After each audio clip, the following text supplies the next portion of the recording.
Are you ready?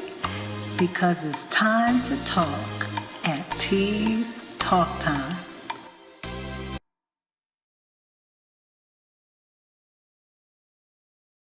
Hi, everyone, and welcome to another episode of T's Talk Time. Yes, I'm your host, Teresa Smith, and today's episode title is An Interview with Barbara Ann Mojica. She is an author, educator, historian, and parent. She provides tools to inspire, entertain, and educate youth. Barbara's education career spans more than 40 years serving as a teacher, special educator, principal, and school district administrator. Using the whimsical Little Miss History character to narrate her book series, she makes learning history a fun-filled adventure for children. So please help me welcome to T's Talk Time, Miss Barbara Ann Mojica.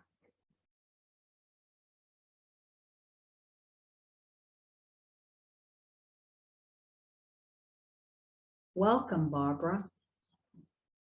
Hi, T. Thank you so much for inviting me. You're quite welcome. So let's get right into the questions, Barbara. The first question is, how did your journey as an author begin? Well, my journey as an author began kind of late in life. I started to write after I retired from a 40-year career in education. Not that I hadn't been writing before, because as a historian and an English minor, history major, I was always writing papers, but they were, of course, a different kind of writing. So now I've switched. Instead of more formal academic, I'm writing books for children. I'm still educating and I'm still hopefully entertaining them, but my focus is now on children. So I've had to learn to cut down my number of words. In fact, one of my college professors once said that my style tended to be turgid and sometimes bombastic, which certainly is not something you would want to be with children. So I have had to really narrow down my focus, which means getting all of my material and consolidating it into the clearest and most concise format that I could possibly get it into. And most people out there would think that's easy to do, but I think it's rather difficult to do, for adults because we've gone along in our development so far, and we've gravitated toward larger vocabulary, if you will. And not that you don't want children to learn some of that large vocabulary, but you do. You have to bring everything down to their level, especially if you're talking about children on the elementary level. You have to really bring it down so that they can Yes. understand it. What I do is I try to make my books uh, appropriate for a lot of different levels. So my audience is generally a K-6 audience, but I always want children to grow and expand their vocabulary. So I do include in most of my books a glossary. So any of the Oh, terms that might be a little bit more difficult, I have those in the glossary as well. I But love that. you're right, it is really hard to cut down the number of words. Although my books are picture books Mhm. and the illustrations do a lot of the explaining and the elaborating and elucidating, as you will, the Mhm. points, still picture books are generally between 500 and 750 words, so that's pretty tough, and that's a big part of my writing process. I have to edit and rewrite and rewrite and rewrite. So generally, I will rewrite a book between 10 and 12 times until I have all of the information I want in as concise a format as possible. Wow, that's a lot of work. So next question.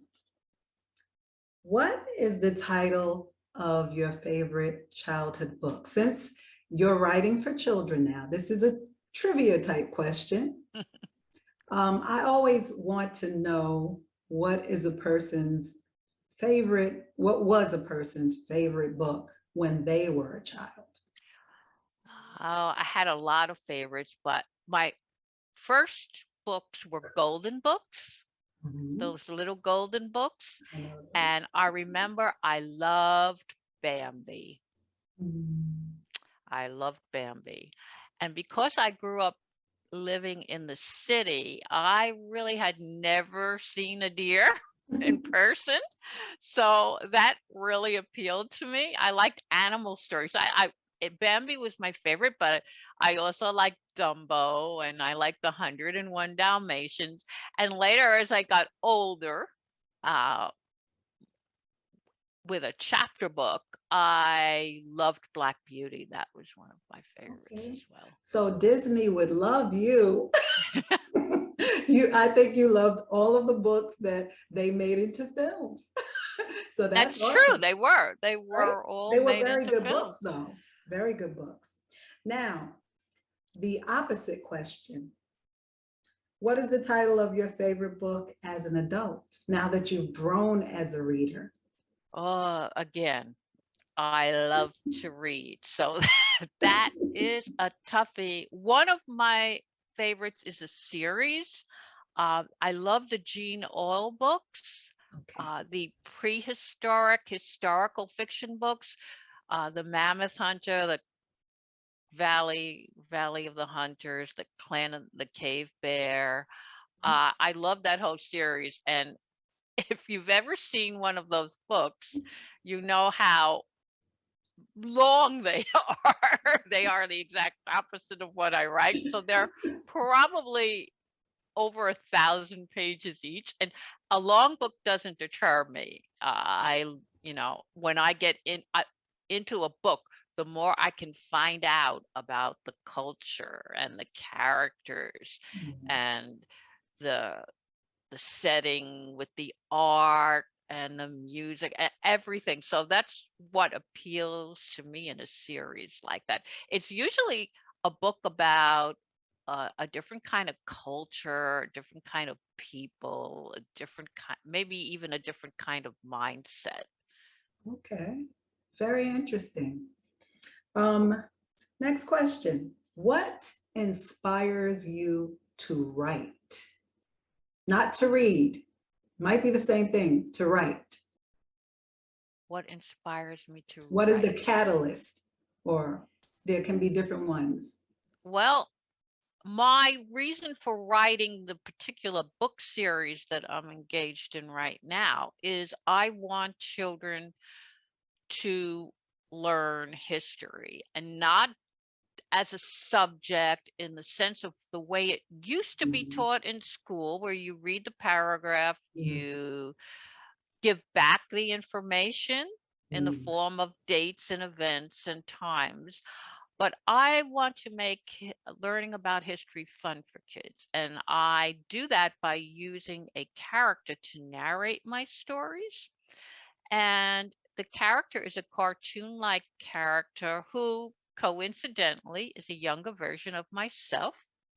The illustrator, who happens to be my husband, and who knows me very well, took a composite of some of the things that were important to me when I was a teenager or a young adult. So I love to hike and I love to explore, and I always wanted to travel.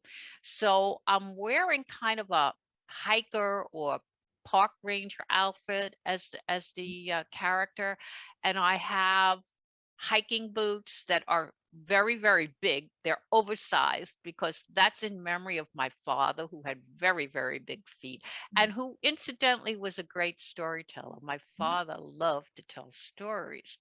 And then she wears these pigtails, which I used to wear, and she has these big, oversized, rose-colored glasses, and that reflects, hopefully, an optimistic view of the world or looking on the bright side of things.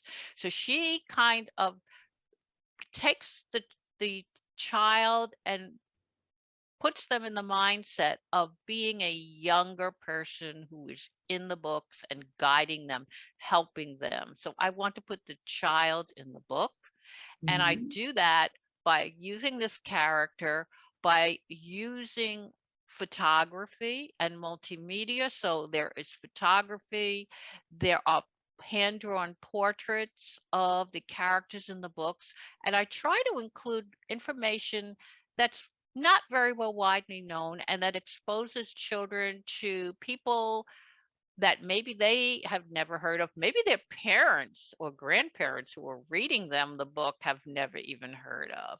And I ask them throughout my books interactive questions, and I want their opinions, and I want them to think about some of the problems that are brought up in my books. Awesome. Awesome. Next question. How do you resolve issues authors face, such as writer's block? Or do you ever get writer's block when you're creating? I don't ever get writer's block because I think the main reason is because I'm writing nonfiction.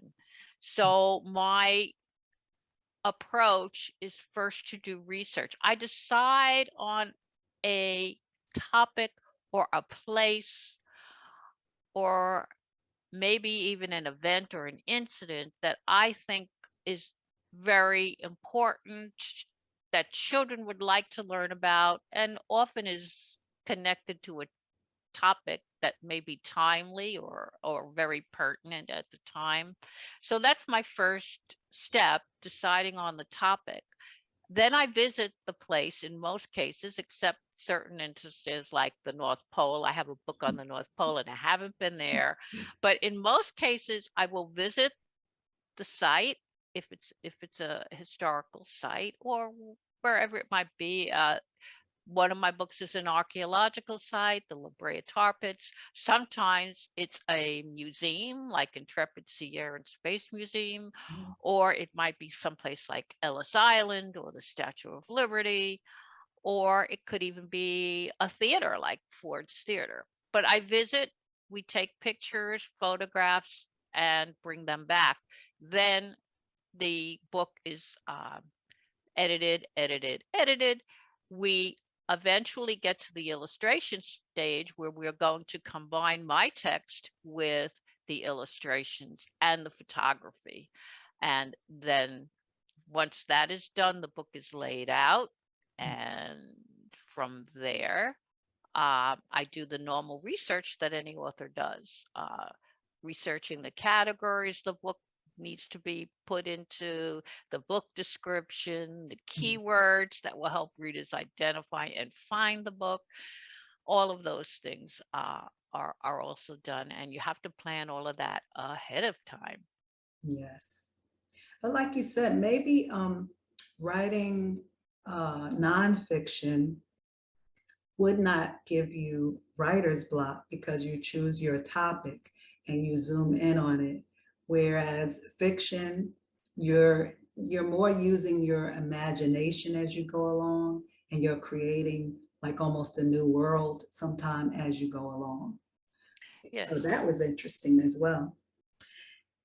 We already answered this question, so I'm not going to repeat it because I was going to say, which genres do you write in? It's nonfiction, it's history, but not only history, because all of my books, I think I alluded to this before a little bit, include other related areas of interest. So my books might be about the environment.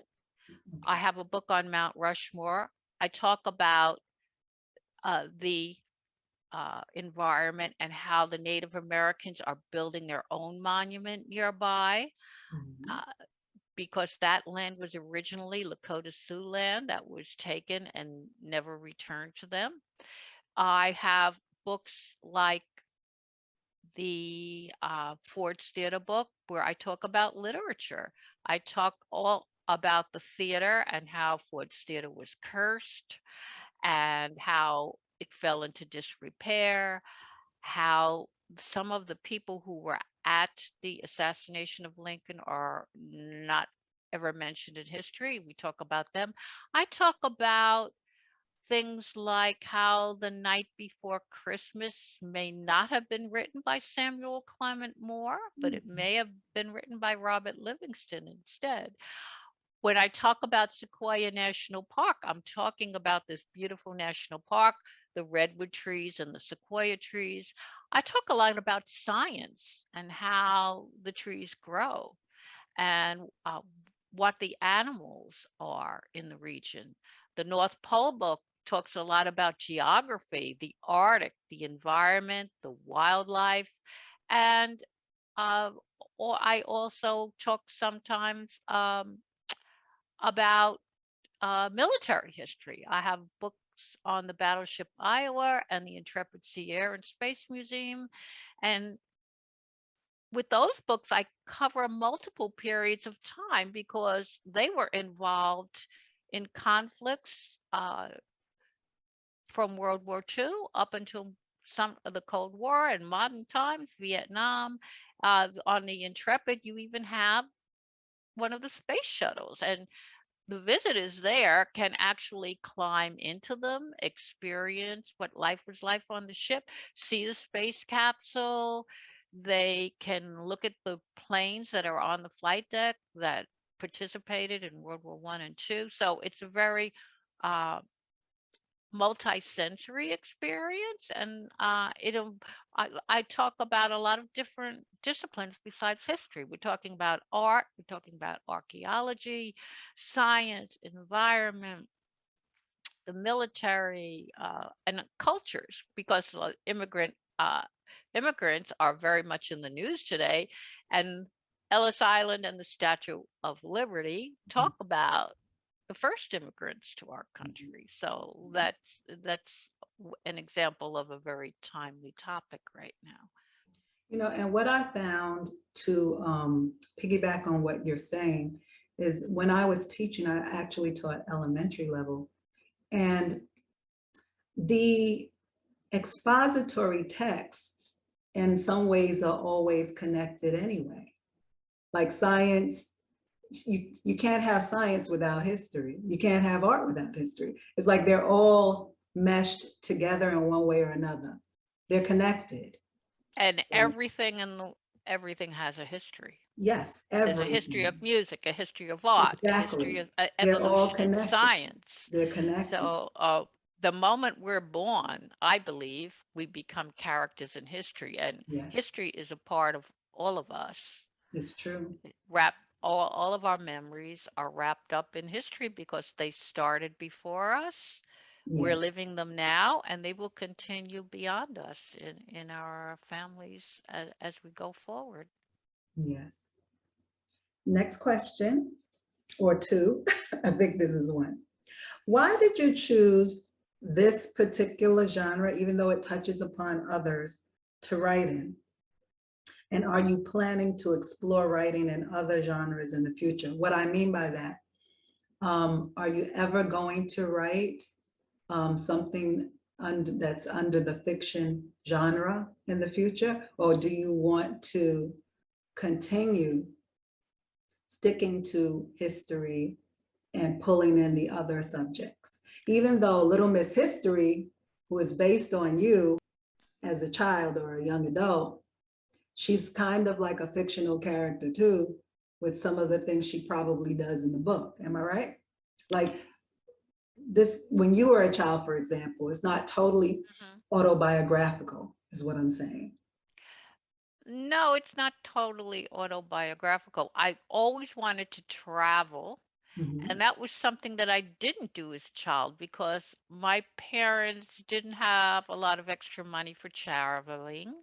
And I didn't even have a car in our family. So we didn't go a lot of places. We lived in a city, so we were able to get around, Mhm. but we weren't able to go very far. So I think that was one of the reasons that, fostered such a curiosity Mhm. about history because I wanted to see the places where people explored, and I wanted to see different cultures and experience different lifestyles. I think that was a big influence in my interest in it.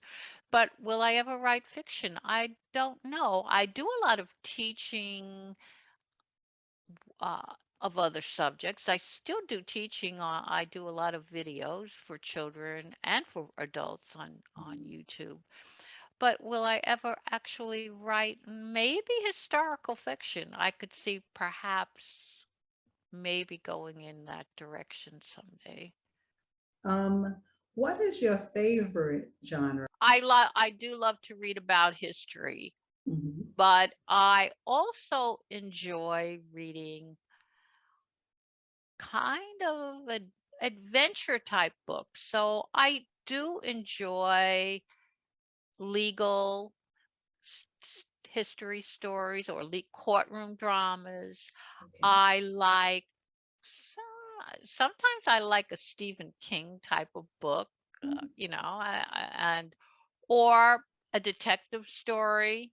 Uh, that sometimes interests me. So I've read a lot of James Patterson and John Grisham and Mhm. those kind of books as well. Right now, my main focus in reading is reading what I call family friendly books Okay. because I do a lot of book reviews on my blog. So I give parents and teachers suggestions as to different types of books that are good for children with various types of interests. So most of my reading right now is geared toward my blog and reviewing books. Okay. So I don't have as much time as I used to do a lot of independent adult type of reading. So, how many books have you written, and what are the titles of your books? Also, tell us a tad about each one. I kind of feel you answered that Mm, somewhat already, not completely, mm. but now you get a chance to tell our audience the titles of your books.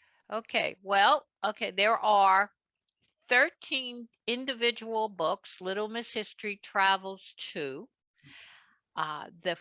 Mount Rushmore, Statue of Liberty, Sequoia National Park, Ford's Theater, Intrepid Sea, Air, and Space Museum, Ellis Island, George Washington's home at Mount Vernon, La Brea Tar Pits and Museum, the North Pole, FDR's home and presidential museum at Hyde Park, Tombstone, Arizona, a mining town and the history of Tombstone, Arizona, the Wild West, Independence Hall and the Museum of the American Revolution, and the battleship Iowa. I am working on a book about Thomas Jefferson and his home at Mount Vernon, and I have several other books in the works. I do have a coloring book, also Little Miss History's coloring book.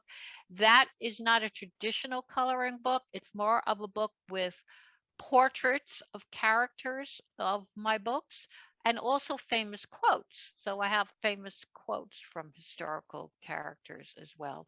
And then I have one trilogy book, which it was done mostly for teachers in New York who requested me to do that.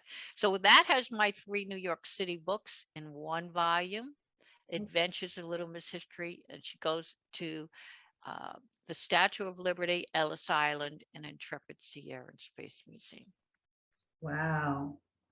You are renowned as an author. um, so at this point, I wanted to discuss with you one of your books that I had the opportunity to read. The book called Little Miss History Travels to Mount Vernon. And I wanted to tell you a little bit about what I thought of the book, and then I'm going to follow up with another question after that. So, seeing as though I'm a teacher, I take notes when I read. Oh, Sorry. yes. Of course. So, I want to refer to my notes. Um, what I felt when I read the book, when I flipped into the first pages of the book, I really liked the intro and how it gives you the background on the fact that she was very inquisitive about traveling as a child. So she starts to travel by all sorts of transportation and gets nicknamed Little Miss History. I thought that was really nice, the way you started off with the introduction. And then the way you use, like you said, the mixed media. Not a lot of books do this, I don't think. Like mostly if you have No. illustrations, it's just straight illustrations, or if you have photographs, it's straight photographs all the way through the book. But the idea of your husband and yourself getting together with photographs and illustrations, I thought that was very unique. And I really loved that effect to your books. Then I focused in on the portion of the book where some of the images became faded to show that this happened in the past, you know, and I thought that was kind of cool because it's like almost like the ghosts of the past Right. You know, are being especially summoned. that was the approach taken with this book, that all of those images were always there, though Right. they're no longer there. Because in Mhm. some of my books, the site hasn't changed nearly as much. Right. But that was the approach that the illustrator took to this one. There's always some kind of unique background to each Mhm. book. Mhm. In Independence Hall is kind of a background of the Declaration of Independence, Mhm. and in some of the books, it's a background of an image from the site, but it's always something to keep reminding the child of something that's very, very important to the site in the past and Mhm. something that we need to think about still today. And I wondered, I kind of wondered about this, but then I kind of felt that I figured it out myself, that the slaves were kind of faded images, but George Washington wasn't. And he's also from the past, but it's because he's the prominent figure in the book. He's like the main character, if you will, of the book. So the images of the slaves were faded out, but George Washington's illustrations were very prominent in the book. Well, we don't know what most of the slaves looked like. Mhm. So the effect was supposed to be that the slaves were always there. They were the heart and soul Mhm. of the plantation. Mhm. And we don't know what they actually look like, but they were key. They were actually perhaps just as important as George Washington, but their role isn't always remembered or acknowledged. And some there are a few portraits of when we know when there was some historical evidence of what some of the people look like, they are drawn to look like those actual people. So sometimes the illustrator will take an existing image of that person and draw it that way. And the artwork that is drawn and not photographed is largely almost all of it is hand drawn. So they are not computer drawn. They are hand drawn. I So think that's that's why they're awesome. so um, accurate and close to detail. Okay. I also wanted to say there were some things I learned from reading the book. Even though it's a children's book, adults could learn something from your books. Because I learned that Washington entertained a lot. I didn't know that. Um, and then the line where it said he supposedly didn't mistreat the slaves, but would not free them until his death. That I didn't know either. And what I liked at the end was that your book set the reader up for the next big adventure. Like in this particular book, in the afterword, it was telling you about ongoing adventures and other books that they could get in the series. Just like your virtual background, I have to say, is awesome. So Yes, even if you some of the forgot, book covers. that's what I'm saying. Even if you had forgotten one of the 13, all you had to do was look behind you on the screen and you would have seen the titles there. So I think that's awesome too. And to go back to the other question, since you're a historian, I was just curious about um, how much of this book is like your real life as the character Little Miss History. Not that you're going to tell me everything, but I'm just curious. And the other question is, after you answer that, do you feel, since your book dealt with the subject of slavery, which there's a big controversy about right now in education and in the political arena, do you feel more harsh realities of slavery should be taught in school, i.e. critical race theory? When you're done with the first question.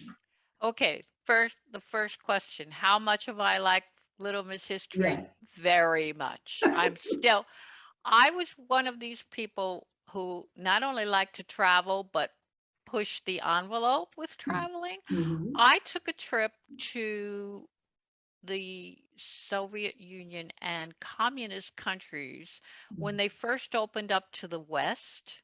Okay. And so we're talking about the 70s. And it was a very, very, um, some people thought a crazy thing to do because they were in control of the itinerary. You had to stay in a tourist hotel. I'm sure. You were forbidden to really interact with the people. Even Mhm. if people came up to you and tried, people would try to buy things like they would ask you, do you have any jeans? Do you have any pantyhose? Do you have any? Because at that time they couldn't get Western goods. Mm. And I went to other countries. I went to Poland. I went to Czechoslovakia. I went to Hungary, and the Berlin. When I went through Checkpoint Charlie when the wall was still up, and we were kept there for 2 hours because we were on an American tour bus. But it was a very interesting experience. I also went to China. I've been to communist China, Mhm. so I go, I don't just take the normal tours like the Caribbean cruise. You know, I tend I tend to be a little bit like Little Miss Sister, like, okay, I'm gonna go, I'm gonna go in there and I'm gonna find out what's going on. Yeah, I'm still very much like her. If my husband didn't restrain me, I'd probably do some more things that were a little bit on the more risk side. But he's not as much of a risk taker as I am. The other question about education today.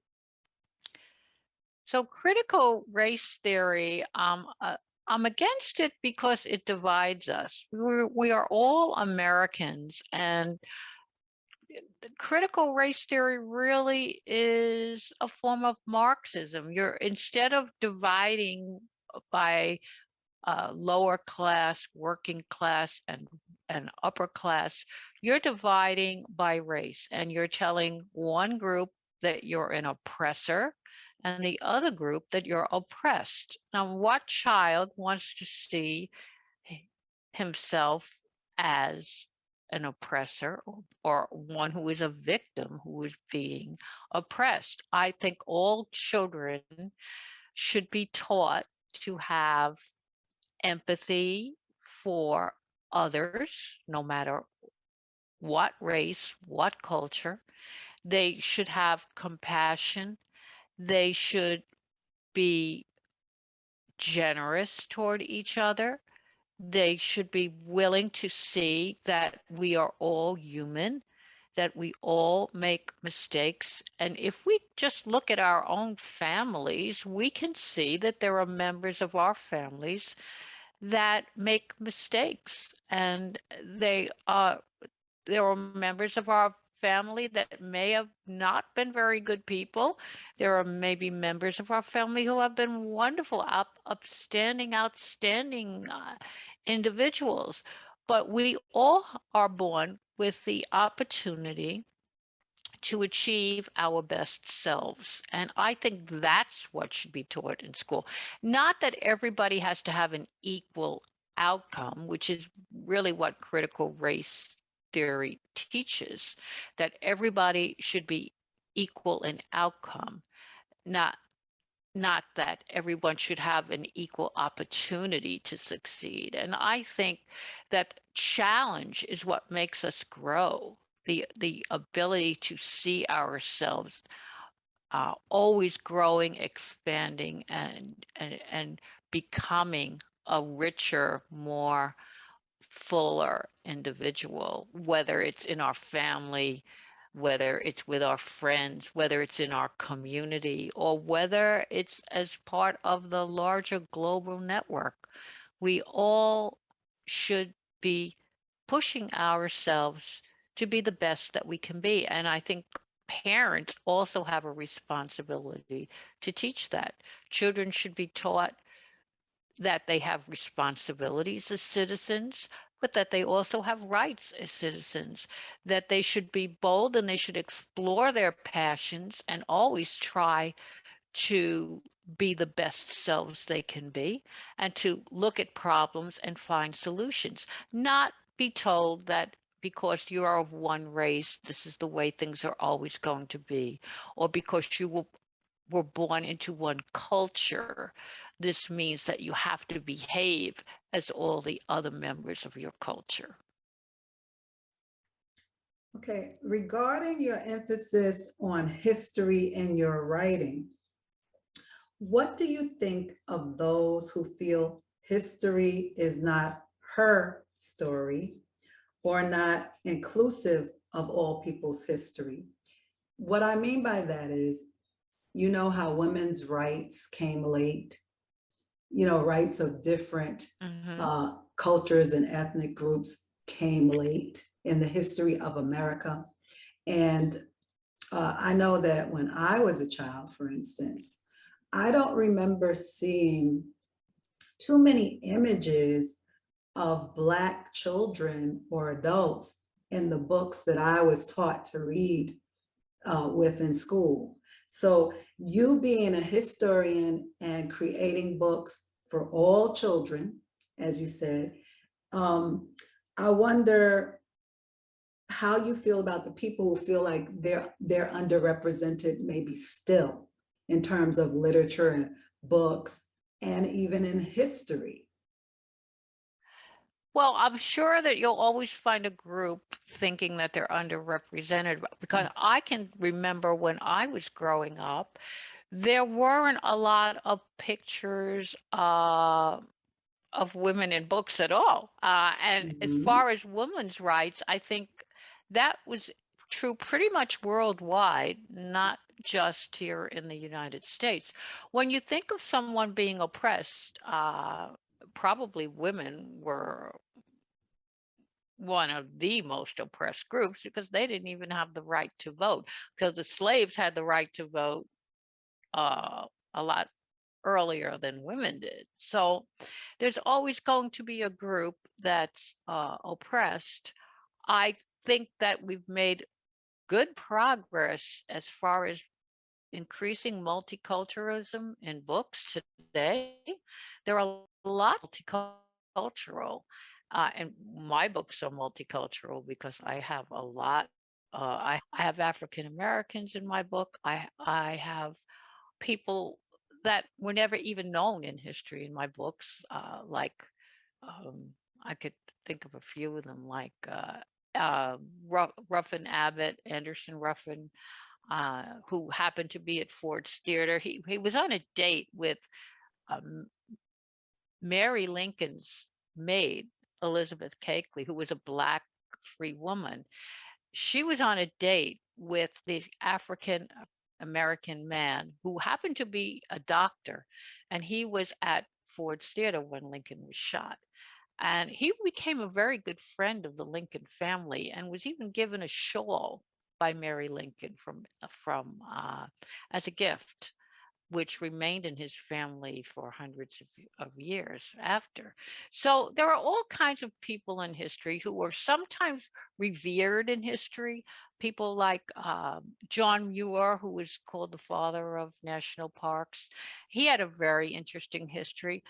Not always good. I mean, he ran off during the Civil War so that he wouldn't have to serve in the Civil War and left his poor immigrant parents to work the farm by themselves.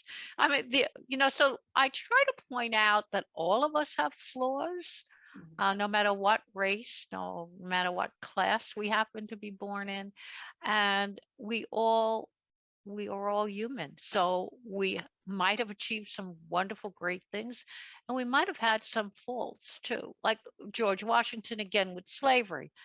He was part of a system in the South whose economy at that time depended on slavery and wouldn't have existed without it. He knew that it wasn't right, but he thought it was the government's job to solve it, not the individual's job to solve it. And he couldn't foresee solving the problem at that time without destroying the country. And again, he was a visionary in the sense that he and the other founding fathers, like Jefferson, who also owned slaves, that they had this vision of a society that would respect the rights of all. They were they were inspired by philosophers of the Enlightenment with these kinds of ideas like Voltaire and Rousseau. But if these people hadn't happened to come together at that time, we never even would have had that concept of government. We might have remained a monarchy for 100 years longer. So all of these are complicated situations, the connections of people at the time, what was going on at the time, economics, politics, human humans themselves and their psychology and what the way they thought, and they all combine to change circumstances. So sometimes there are so many factors going into it, um, that you can't simplify it and say, well, we just need to do this now. I mean, we could say that women should be compensated for all the years that they weren't able to own property and weren't able to vote. I mean, they could make a similar argument. But again, it, there are so many underlying factors. But I do think that today, almost every type of person is represented in the books that children see and read.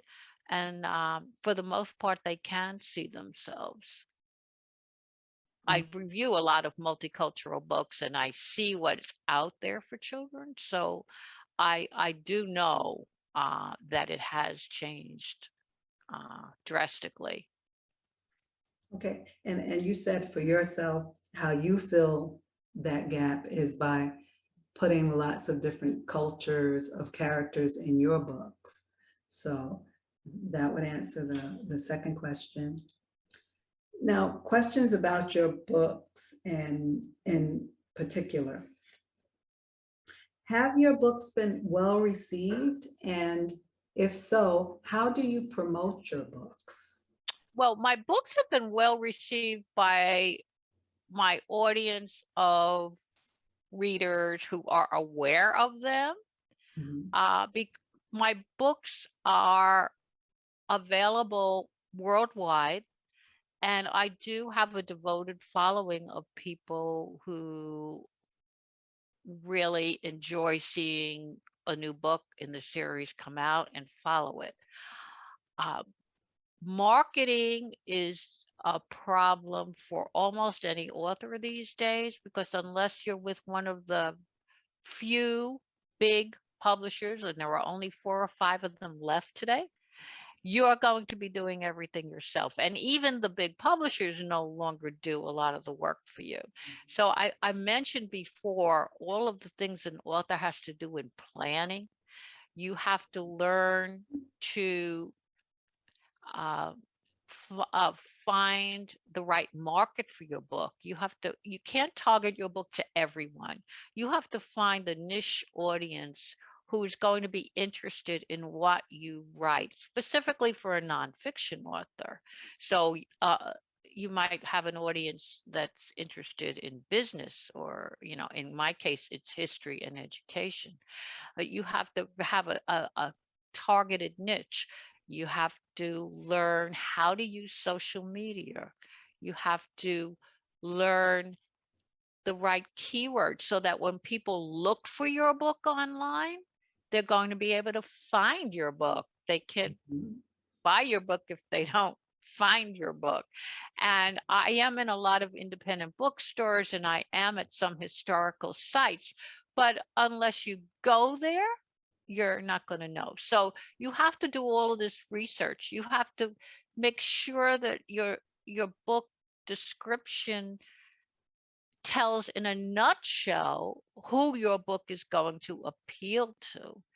And you have to learn to work with other authors. I work with a lot of you have to see other authors as not as your competition, but as your friends and your network. So you find other authors with similar interests and similar writing. They can help you r- do advanced reading of your book. They can help you by networking with you to create opportunities to work together. My books have been in all kinds of strange marketing programs. They've been in limousines at the Emmy Awards and the Oscars. Wow. They've been at they've been at schools, at pajama parties. They've been at science museums, giving a presentation at a science festival. All kinds of strange, craft fairs, holiday book times, Mhm. libraries. It's a little bit more traditional, huge book festivals where hundreds of authors come together. So you really have to scout out where your audience is and where are the places that you can find them. And my books have won a lot of awards, which I'm very grateful for. That's another avenue. You can look for book contests, so that will get your book out to, if your book is fortunate enough to win an award, you can again gain, more Recognition. visibility, Mhm. more visibility Mhm. for your particular type Mhm. book. Wow, that's some good advice for new authors, which was going to be my next question, by the way. But I think you've given them so much Well, in yeah, your I've answer. done that. I've done some videos on my YouTube channel. I have some videos, advice for authors, for teachers who would like to write books, for new authors, places where they can look to sell books, and also uh, different practical advice on how to set up different types of venues, and just the nitty-gritty things that you have to remember when you go someplace to sell your book. So what is the name of your YouTube channel? Just Barbara Mojica's YouTube channel. When you go to my website, the best place to find all of my links is to go to my website, littlemisshistory.com. And on my website, I have a direct link to my YouTube channel, which has all of my videos. There were over 200 of them. There are books, there are videos for children, trivia and teaching videos for adults. There are national park videos. There are history told by kids, for kids, by kids, all kinds of things. I have my blog where you could find my reviews. If you're looking for books for kids, you can find reviews on my blog, um, and also advice on my blog, advice for parents, advice for teachers. I have a Twitter account. I have a Facebook account. You can click to there. Pinterest, and that's a good place if you need something fast, because I have a huge Pinterest board, and on that I have books categorized and author tips and links to where you could find them. So my website is the best place. Just go there and you can get anywhere. You can find my books, you can look at them, you can purchase them or read testimonials, and it's all there. And I love communicating with people. If I can help parents, teachers, kids, I'm always open. Barbara at littlemisshistory.com, and I always answer all of my emails. Wonderful, Barbara. You've answered all my questions before time. You get an A+ for your interview. Oh, thank you. A good report card. Yeah. And so the last question that I'm going to ask, because you've already told everyone where they can find out more information about your book. The question before that was, are you currently writing a new book? And I think you alluded to that earlier in our conversation. I'm doing Thomas Jefferson's Home at Monticello, and that book is in illustration stage right now, so it will be out in a month or two. Wow. We have so much to look forward to from Barbara. I have to get out there and check out her books. Well, I think I'd like to leave people with Little Miss History's motto: if you don't know your history, you don't know what you're talking about. Excellent. Thank you, Barbara, for being a guest on Tea's Talk Time. And Thank we you so much appreciate for having you. me. And we're looking forward to going out and picking up some of your books in the near future.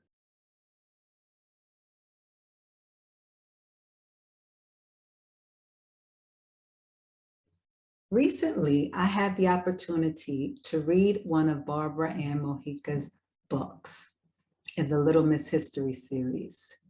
In fact, I read the book called Little Miss History Travels to Mount Vernon. It is a very interesting little book, to say the least. If you're looking for a way to teach young children about American history, pick up some of Barbara's books. You'll be pleasantly surprised. Thank you.